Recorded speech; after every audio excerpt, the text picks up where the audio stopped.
You know the deal. Festival movies.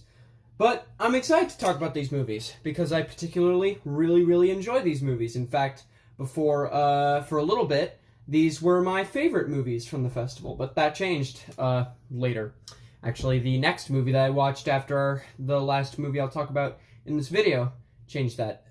Off topic. Anyway, the next movie I watched for festival reviews was David Byrne's American Utopia. This is a concert film covering the Broadway performance of David Byrne's performance of his album American Utopia. Obviously, the fans of David Byrne, especially myself, are reminded of stuff like Stop Making Sense, which is a concert film covering a Talking Heads performance back in the 1980s.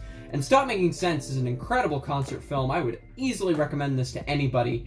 Check it out. It's just fucking amazing. American Utopia is not as fantastic as Stop Making Sense in my opinion, but it's still pretty great. Obviously, right out the gate, the music was unsurprisingly fantastic. It was so full of energy and life. A ton of that came from the choreography and dancing. The way that the dancing was shot also really helped with this. The use of colors was striking and appropriately used with each song. There are a ton of singers that become less and less skilled with age. Luckily with David Byrne, that is absolutely not the case. It's clear that he understands when you mix modern and classic music production and instruments, you can definitely create a unique sound. Listening to these modern renditions of classic songs that I love was a very unique and entertaining experience. There are also not many people that engage the crowd like David Byrne does. Listening to the crowd sometimes become another instrument really added to some of the songs. The only criticism I have is with some of the music. There are a couple moments in some songs where the mixing of classic and modern feels a little out of place and weird and sometimes abrasive.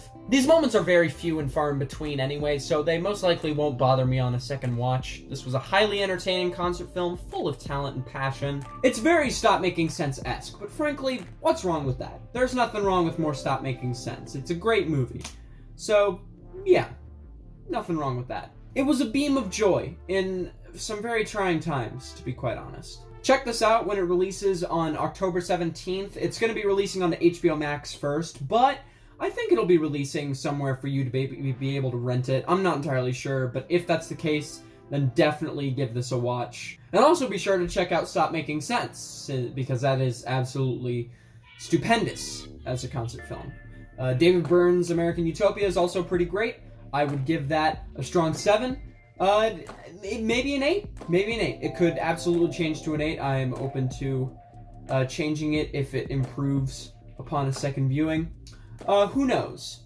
Alright, next is a documentary called The Truffle Hunters. This is a film that covers a group of men in the beautiful countryside of Italy as they basically go hunting for rare truffles with their dogs. The different people they focus on in this film are beaming with huge amounts of personality. Some are eccentric, but they're all incredibly lovable. The stories they tell are also very interesting. All of this is accompanied by incredibly beautiful shots of the forests and mountains of Italy. What really surprised me about this film was how dynamic the cinematography was. The way the shots are framed easily look as if they could be beautiful photographs. There are also sequences shot from the perspective of the dogs. The movie has a very beautiful vintage slice of life feel that I really connected with. It's also an interesting story about how capitalism is destroying the way of life that these men want to live. It's full of charm and simplicity. It's clear that what they do is incredibly important to them.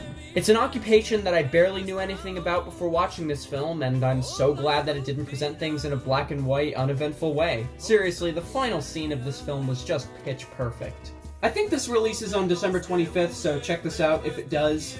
I think I'm also going to give this one a strong 7. I don't think it'll change to an 8. I think I'm good with keeping this at a comfortable, strong 7. Very well done documentary. Might even make my list at the end of the year. I'm very excited to see it again. Definitely check this out. And, yeah, that's going to be it for now. You guys know the drill. I'm going out, to do something else. I will be releasing my Possessor review. I promise. That's written. I just gotta record it and edit it. That's it. That's the next video, I promise. It's gonna be it. Thank you very much for watching. I'm Cynic, the Critic. I'm going offline for now.